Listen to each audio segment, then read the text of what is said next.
একটা বছরে আমাদের ওডিআই অনেকগুলো খেলা আছে। সো আমাদের এখন সময় এসেছে ওডিআই টিমটা একটা জায়গায় দাঁড় করানো। কারণ আপনি দেখেন যে দুইজন সিনিয়র ক্রিকেটারও কিন্তু আমাদের ওডিআইতে মনে করেন তারা রিটায়ারমেন্ট করেছে। সো আমার কাছে মনে হয় যে যারা অপরচুনিটি পাবে তাদেরও এই জিনিসগুলো, কারা অপরচুনিটি পাবে, কীভাবে সেট করতে হবে, এক বছরের ভিতরে আমার কাছে মনে হয় যে সব কিছু সেট করা যাবে।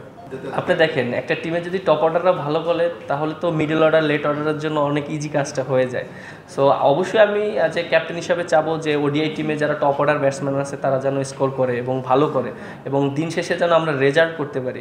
সো আমার কাছে এটা ম্যাটার করে না যে আমি ব্যাটিং পেলাম কি করলাম, বাট আমার কাছে যে জিনিসটা ম্যাটার করে যে দিন শেষে টিম রেজাল্ট করানোটা।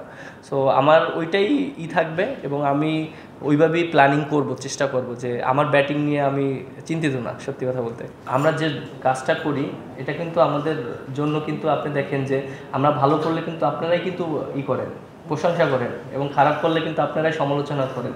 সো আমাদের কাজটা অনেক এইরকমই। সো আমরা চেষ্টা করি ভালো ক্রিকেট খেলার জন্য। সো এরকম না যে আপনারা শুধু সমালোচনাই করেন, আমরা যখন ভালো ক্রিকেট খেলি তখন তো করেন, যে আমাদের সাপোর্টও করেন। সো আমার কাছে মনে হয় যে আমরা মেন্টালি সবসময় প্রিপেয়ার থাকি যে মনে করেন যে সিচুয়েশন থাকবে তখন হ্যান্ডেল করার জন্য। কারণ মাঠের সিচুয়েশন তো অনেক সময় অনেক টাফ থাকে। আপনি 22 গজে অত ইজি না ক্রিকেট খেলাটা, বাট ওইখানে মেন্টাল টাফনেসটা অনেক ইম্পর্টেন্ট। শান্তর সাথে হ্যাঁ কথা হয়েছে। একটা জিনিস দেখেন, শান্ত আর আমি তো ছোটোবেলা থেকে একসাথেই ক্রিকেট খেলেছি, আন্ডার 15 থেকে আমরা একসাথে আছি।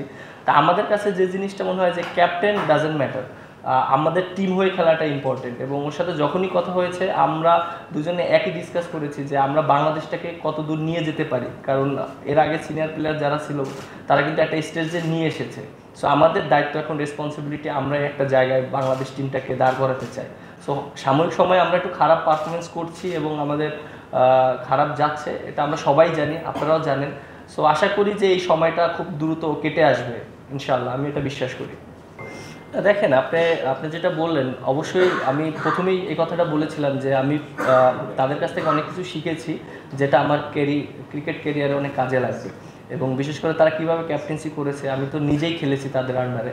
সো এই জিনিসগুলো আমার ভবিষ্যতে কাজে লাগবে এবং এইখানে আমি আশা করি ওডিআইতে যে ক্যাপ্টেন্সি করছে এখানে কাজে লাগবে। এবং তারা যেভাবে ডিসিশন নিত, স্ট্রংলি ডিসিশন নিত, সেই জিনিসগুলো ফলো করেছি যে কীভাবে নিত। অনেক সময় টাফ সিচুয়েশনে স্ট্রংলি ডিসিশন নিতে হয় নিজের। সো এই ডিসিশনগুলো খুবই ইম্পর্টেন্ট। অনেক সময় পরে আসবে আপনার, অনেক সময় পরে আসবে না।